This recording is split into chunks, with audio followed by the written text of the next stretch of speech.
thanks for joining us on In Business as we feature people, ideas and markets that really make an impact on the financial markets. I'm Tanvi Shukla, filling in for Harsha Subramaniam, and this is on top of our agenda. We talk business with Ajay Kaul of JubilantFoodWorks and a special conversation with Brent Robinson and Aditya Narayan of Citigroup. But first we put the spotlight on JubilantFoodWorks. The company saw the slowest rate of same-store sales growth in the last quarter versus the last 16 quarters. Could this quarter and the year be any better? Joining me now is Ajay Kaul, CEO at JubilantFoodWorks. Ajay, thanks for taking your time out and joining us today. After the first couple of months, what indications have you picked up in terms of demand for this financial year? Okay, I can't give you any guidance of what last 2.5 months have been. We don't normally give guidances in the middle of the quarter. You will have to wait till the end of the quarter. However, I think what we had said at the beginning of the year, we stay at the same place. We should have at least 10% same-store growth. We should add at least 125 new stores from Domino's and at least 18 new stores in Dunkin' Donuts is a guidance which I can give you, and we stick to that. We are very much on track on achieving all this. We had shown a bit of, I won't say a pessimism, but concerns about, what the economy was going through. Clearly, a company, which has delivered 37%, 30% kind of same-store growth in the past. Last year we did 16%, which was far lesser. And especially the last quarter, which did just 7.7%, looks kind of out of place. I would say the sentiment has not changed very much, as we have moved into this year. But personally, I expect H2 to be, far better than H1, and we should be able to deliver at least 10% same-store growth as we close the year. So for 10% same-store sales growth, are you seeing any pickup in consumer demand at all right now? I would say marginally, yes. Still early days because just about 2.5 months have gone. But at some level, when we do some intricate analytics at our end, we are seeing some changes. But I would still say early days. But overall, if you ask me, when you look around at other indicators about the economy, whether it is the automobile sales, whether it is anything else, not very many indicators are coming. But my view or our company's view on the subject is very simple. On a category which is high on impulse purchase, which is very high on coming out of discretionary spends and not a high ticket, it's just about 300-400 rupees. You can't keep it too away from, for the consumers to kind of, stay away from.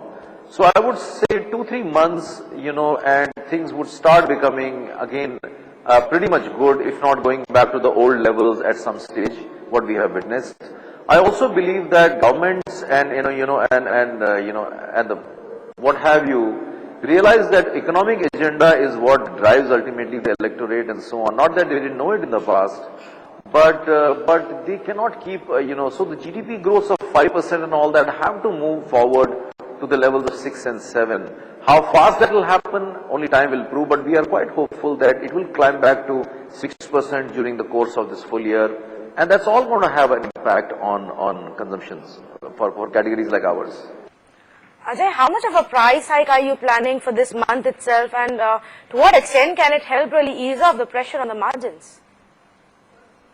We are planning a price increase of around 2.5% to 3%, a nominal increase, which we always do twice a year, and which is what we will, go ahead with. It is going to have, some bearing on the margin management, but since we take price increases every year in 2 tranches, and we are comparing ourselves with last year and so on. So it will have its own impact. I can't quantify that number right now. What is critical though is, is our capital expenditure going to undergo any change just because the economy is going through a tough phase? The answer to that is a bold no. Last year, if you recall, we had spent around 188 crores on capital expenditure. This year, that number should cross 250 crores in a year which, from the outside world's perspective is a tough year. And where will this expenditure go? It will go into creating, of course, stores, as I said, but as importantly, it will go into creating new factories, new infrastructure. We are so upbeat about the future, so that's why we are not as much fussed or call it, kind of too intrigued by what is happening in these few months. We are looking at creating infrastructure for future. So during the course of this year, we will have new factories coming up, absolutely brand new factories coming up at Nagpur, our 6th one, Hyderabad, the 7th one, Guwahati, a smallish one, will be the 8th one, and as importantly, the one which we have in Noida, which is, as it is a big factory, which we had created 3-4 years back, we are moving to a factory which is call it the mother of all factories. It is going to be 3 times the size of what the Noida commissary is. So why is all this happening? We spent something like 50-60 crores last year in kind of relocating our Mumbai factory, our Kolkata factory, creating a new one in Chandigarh, and this year we will spend nearly 80-90 crores on factory creation.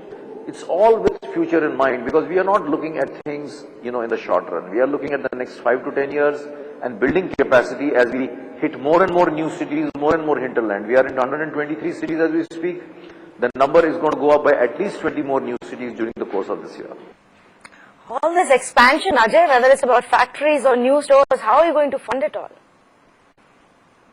Absolutely. All this is going to come through internal accruals. We are going to generate enough cash internally which will fund this. We also have reserves sitting with us of around 100 crores, which is going to come handy. So that is not an issue. We are a debt-free company in any case, so funding is not an issue.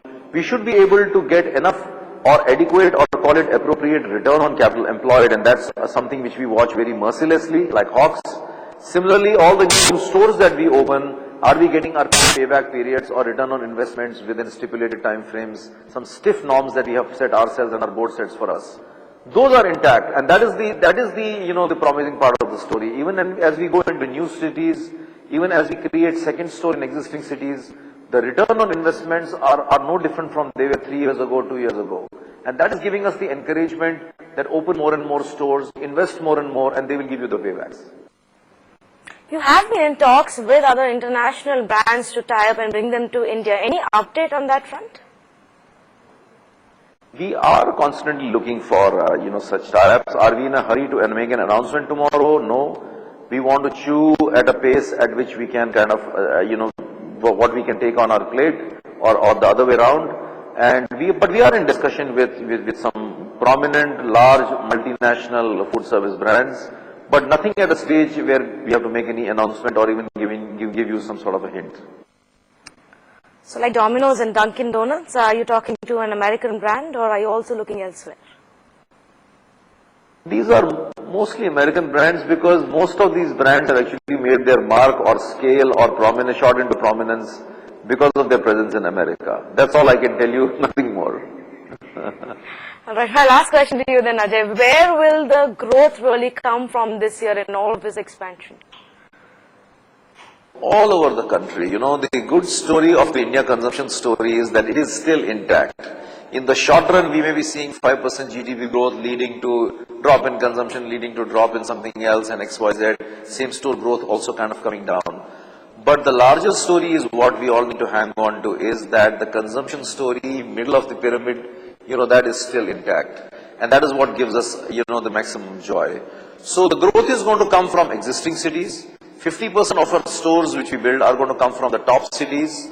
Then we are going to at least enter 20 new cities during the course of the year. So that will give you an idea as to how we are penetrating the hinterland even more and more. And I would say the rest of the stores are going to come from cities where we have 1 store, 2 stores and all that. So basically small tier 2, tier 3 cities. Ajay Kaul, thanks for taking the time out and joining us on In Business today. Time for a quick check on the markets. Subi is standing by. Well, it's so far so good actually. Friday is off to a pretty optimistic start. There's a 1% gain.